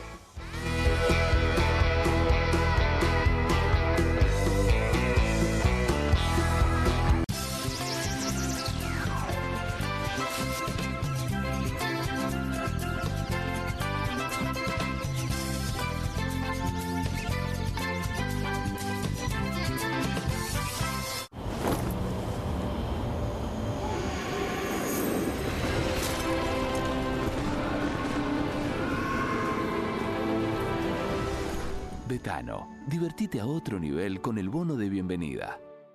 Hay casa, hay freezer, hay helado, hay serie, hay sillón, hay bono helado, hay amigos, hay reunión, hay postre, bro, hay cumple, hay bardo, hay mogur helado, hay postre, hay palito, hay helado chocotorta. Hay casa, hay freezer y tus chocolates y golosinas favoritas hechas helado. En Mendoza, cuando queremos decir que algo es muy rico, decimos Papá chico, manso asado. Mendoza. Manso destino. Cueste lo que cueste. El primer streaming de Perfil.com, conducido por Romaniuch junto al Doc Juan Heruela, los periodistas Marcelo Mármol Moura y Lucas Buceta. Información deportiva, opinión y análisis. Cueste lo que cueste. De lunes a viernes, a las 10 horas, por Bravo TV. Emprendidos, con la conducción de Ornella Flench. Historias de emprendedores en primera persona. Consejos prácticos para alcanzar sus metas. Emprendidos, de lunes a viernes a las 12 horas por Bravo TV.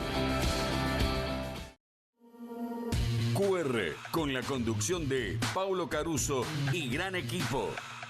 La síntesis del día para un público que valora el periodismo crítico. QR, de lunes a viernes a las 22 por Bravo TV. Bienvenido a todo Latinoamérica. Caras TV llegó a DirecTV, el canal de las celebridades. Entretenimiento exclusivo las 24 horas del día. Más Caras, con la conducción de Héctor Maugeri. Red Carpet, Caras News, Caras Realeza, Caras Fashion, Caras TV. Llegó a DirecTV. Contenidos exclusivos para toda Latinoamérica. Hay una casta superior que es los periodistas que si mienten, calumnian, injurian y dicen cualquier cosa. ¿Tenés ahí los nombres de los periodistas que tengo que meter en cana? No nos tomamos esto a la joda, como esos periodistas mentirosos. Y dentro de la cancha vale todo, que la vayan a buscar, la tienen adentro. Soy un abanderado de la batalla cultural, pero los imbéciles con déficit de IQ doméstico, ¡ay, no, miedo! Mientras que los imbéciles de los periodistas... ¿Sabes la cantidad de periodistas que tengo para mandar a la hoguera? Las mentiras de los medios. Y periodistas ensobrados, operadores, basuras.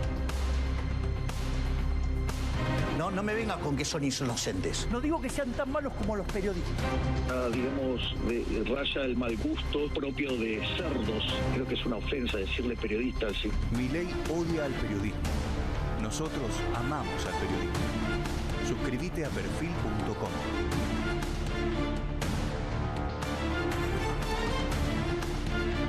Straight 8, la nueva herramienta de entrenamiento que te ayudará a pararte más derecho, ensanchar los hombros y alinear la columna para un alivio instantáneo.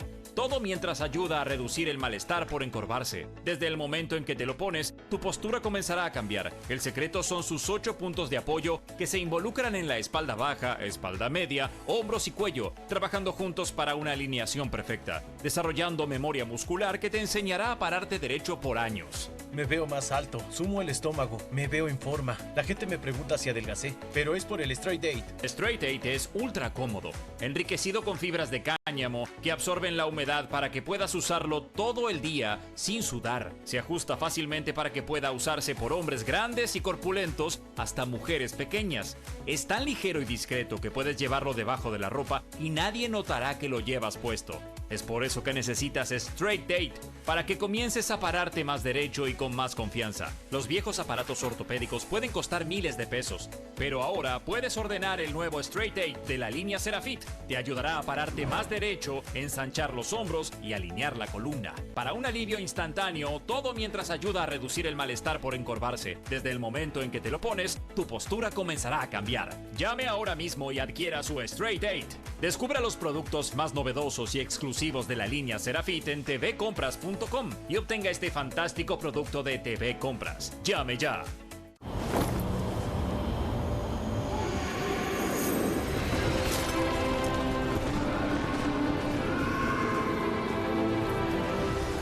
Betano, divertite a otro nivel con el bono de bienvenida.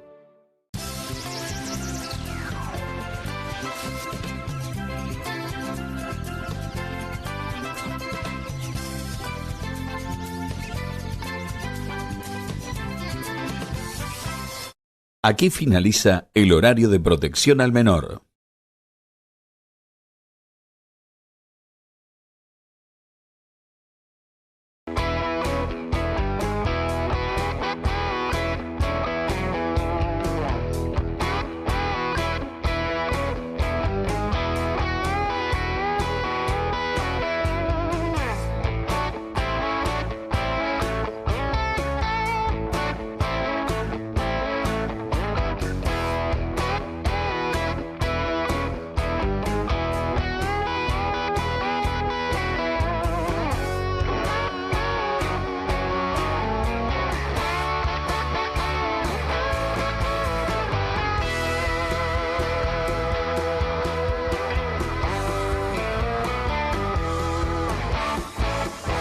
Buenas noches. ¿Cómo ¿Qué tal, Pablo? Juan? ¿Cómo bien? te va? Muy bien, acá estamos arrancando la semana. Qué Buena semanita semana. para que tengas arrancar, una ¿no? buena semana. Sí, una semana. Lo mismo bueno, para vos. Empezó fuerte. Empezó fuerte, sí, efectivamente.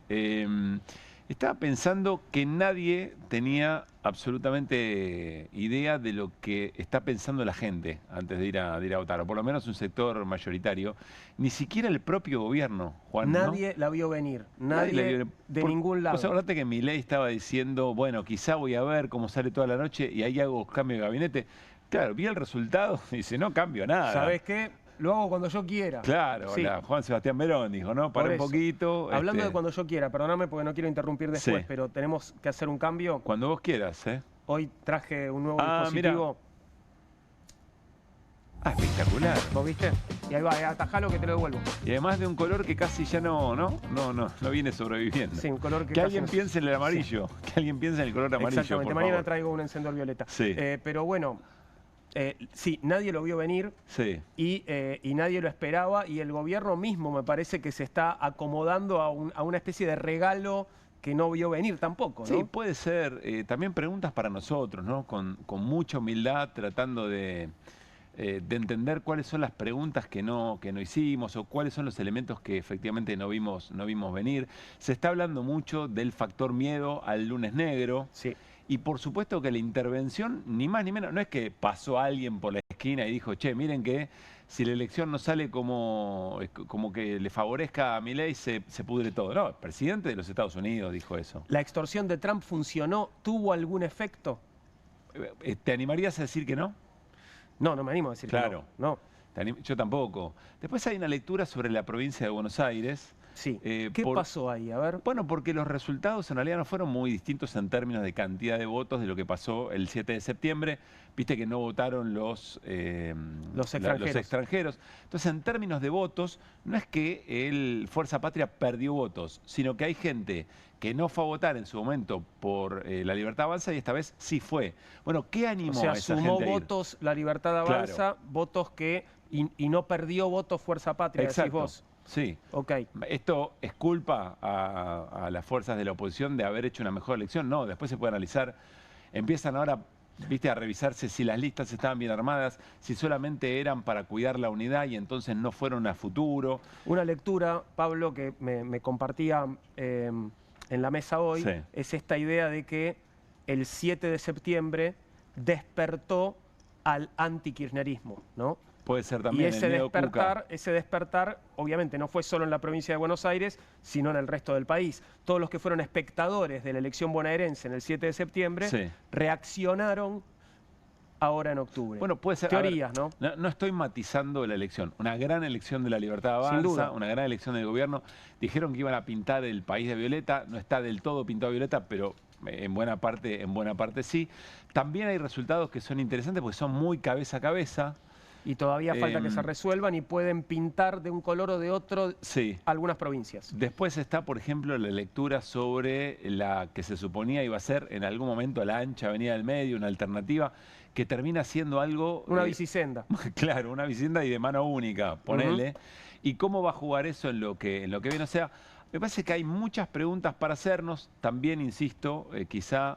un poco de pensar, bueno, qué era lo que estábamos leyendo o con qué categorías estábamos leyendo, qué era lo que le estaba pasando a la sociedad. El gobierno consigue algún grado de estabilidad, eso también es cierto, y frente a la amenaza de que todo se podía ir al demonio el lunes, porque si a Trump no le gustaba el resultado, etcétera, del otro lado tenías una consigna, nosotros le preguntamos un montón de veces, ¿alcanza con la consigna opositora para frenar a Milei? No alcanzó. Bueno, evidentemente no, porque tampoco da una contención respecto de, bueno, si Milei pierde, ¿cuál es la garantía de que todo se vaya al demonio? ¿Hay una oposición responsable del otro lado? ¿Para qué lo vas a frenar? O sea, ¿lo vas a frenar para hacer qué? Claro, ¿no? También.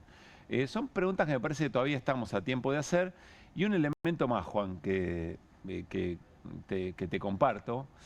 Es cierto que el gobierno tiene cierta tranquilidad financiera, ¿no? Gana aire financiero. Ahora vamos a hablar con Hernán Lecher. Vamos a hablar con Matías Batista también. Es cierto que tenés a Estados Unidos diciéndote, bueno, vos quédate tranquilo que los dólares los pongo yo. Pero el plan económico, pero todo eso es para afianzar el plan económico, que es un plan económico que si hay más endeudamiento, también va a implicar más ajuste. Con lo cual, mira, el viernes nosotros cerramos el programa, o habíamos el programa, diciendo, más allá del resultado electoral y lo que opine la sociedad de este tiempo que lleva Milei, en definitiva, lo que viene va a ser ver cómo se lleva con exactamente lo mismo. No le va a mejorar la vida de la gente en las próximas semanas. Eso está en juego todavía. La calle todavía está en juego. Me parece que hay muchas preguntas para hacerse, que nada está resuelto, pero sí es un impacto muy fuerte el triunfo del gobierno, ¿no? Sin duda. Preguntas un montón. No vas a poder responderlas todas hoy. Me parece que algunas requieren de tiempo. Y escuchar, ¿no? Tratar de afinar las preguntas, me parece. Claro que Más que pretender con soberbia tener como una idea muy clara. Después otro elemento. Entiendo que es la elección de medio término de menor participación desde la recuperación de la democracia. Creo que no fueron a votar 10 millones de personas o más de 10 millones de personas. ¿Cómo haces en este tiempo para invitar a esa participación? Es una duda importante que se deberían hacer todas las fuerzas de la política. Claro, que no lo están logrando por el momento. Tienen que invitar de una forma que no lo han hecho hasta ahora. Claro, ¿no? Claro. Así que bueno, vamos a un QR a tratar, insisto, de afinar preguntas sin soberbia, sin pretensiones de verdad, pero sí con la agudeza de un resultado que, por lo menos en la manera en que nosotros miramos el mundo, siempre con honestidad intelectual, pero en la manera en que miramos el mundo nos preocupa bastante. ¿Sostenían Expert y ganaban igual?